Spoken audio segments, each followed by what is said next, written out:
Babaeng dadalaw sana sa kanyang kinakasama sa Dagupan City Jail na hulihan ng hinihinalang shabu. Narito ang report.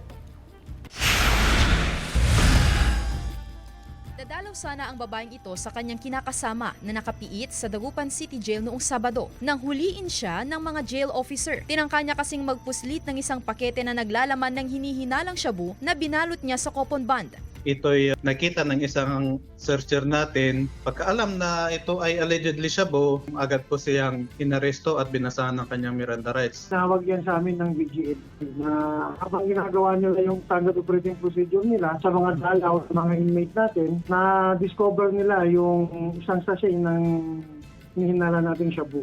Agad tayo nagpunta para rin i-cover yung nangyari doon. Tinatayang may bigat na 0.3 grams ang nakumpiskang illegal na droga. Yung nakuha sa kanya actually baka panggamit nung ganyang live-in partner doon sa loob. Sinusubukan ng GMA Regional TV 1 North Central Luzon na kuhanan ng pahayag ang sospek na nasa kustodiya ngayon ng Dagupan City Police Office. Maharap ang sospek sa reklamong paglabag sa Comprehensive Dangerous Drugs Act of 2002. Nagbabala ang pamunuan ng Dagupan City Jail sa mga dadalaw na bawal magpuslit ng anumang kontrabando sa loob ng piitan. Yung mga pinagbabawal, yung mga nuisance. Huwag po sana tayong magtangka na magpasok. At baka yan po ang magiging mitya para kayo ay maban doon sa pagdalaw nyo dito o kaya magiging mitya pa iyan para kayo ay makulong. Kasama si Henry Duminsil, Sandy Salvacio, 1 North Central Luzon.